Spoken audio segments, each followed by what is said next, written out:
500 meters below the surface, a man is sinking on purpose. He's holding a sword. He hasn't kicked once. In about 30 seconds, he is going to meet an S-rank monster the author has been building up for 2 arcs. The problem, he is at 1% of his real strength. The bigger problem, the monster is smarter than he is. Iron-Blooded Sword Hound, Chapter 169. Let's get into it. If you're new, here's the elevator pitch. Vikir van Baskerville was the bastard son of the most feared sword family on the continent. House Baskerville, they don't raise kids, they raise hounds. The family ritual: throw newborns into a maze of blades and let the survivors crawl to a black river called the Styx. Whatever drinks from that river stops being fully human. Vikir survived, he grew up, he served. And then his own family handed him over to be beheaded on false charges of working with the demons. He died on the guillotine. And then he woke up, as a baby, in his own crib. Same body, same family, every memory of how it ended. This is a regression story.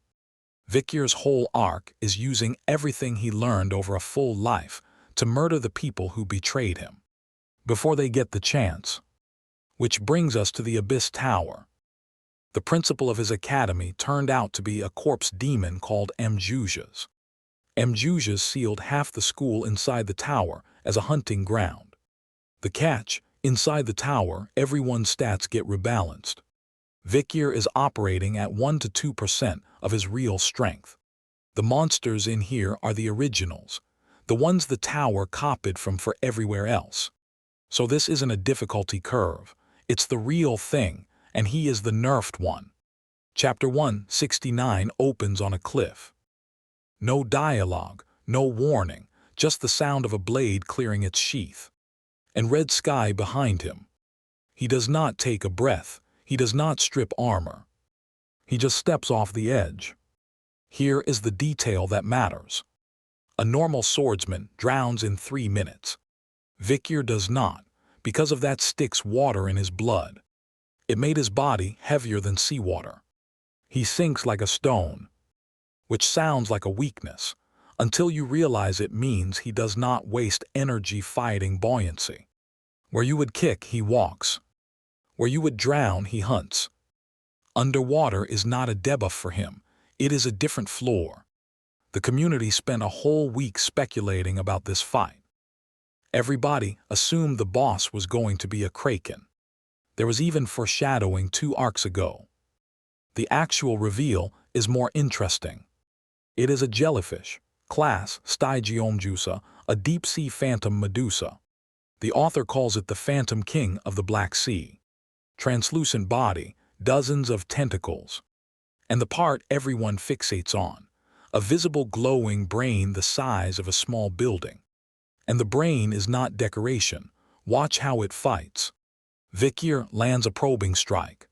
Normal monsters charge, this one does not. It pulls back, generates whirlpools to keep him at range.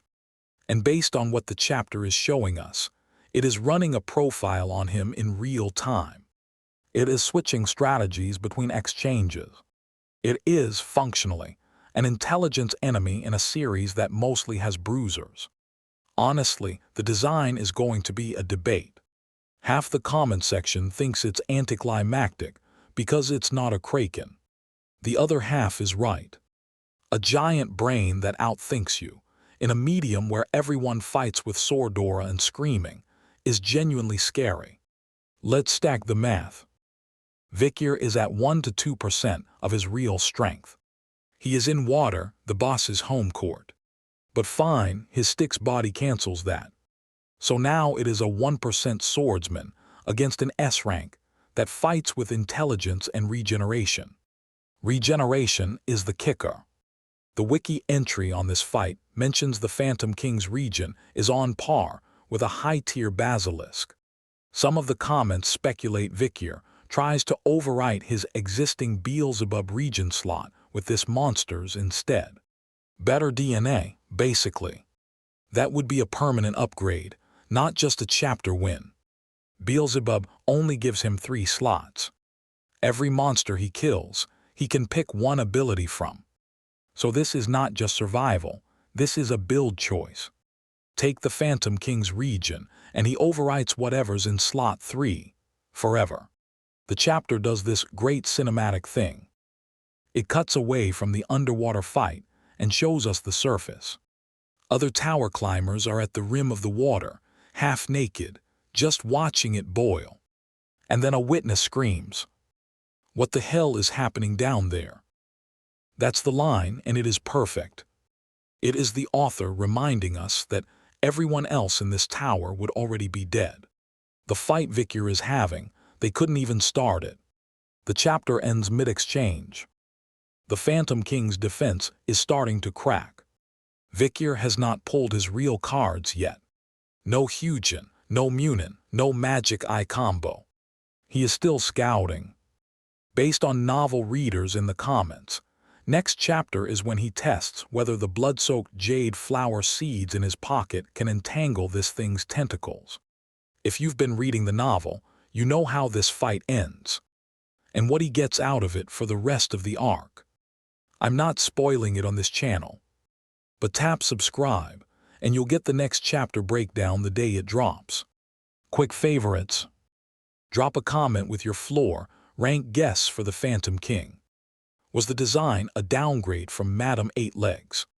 Or is intelligence scarier than size? I read every comment for the first 24 hours. Thanks for watching. See you in the next chapter.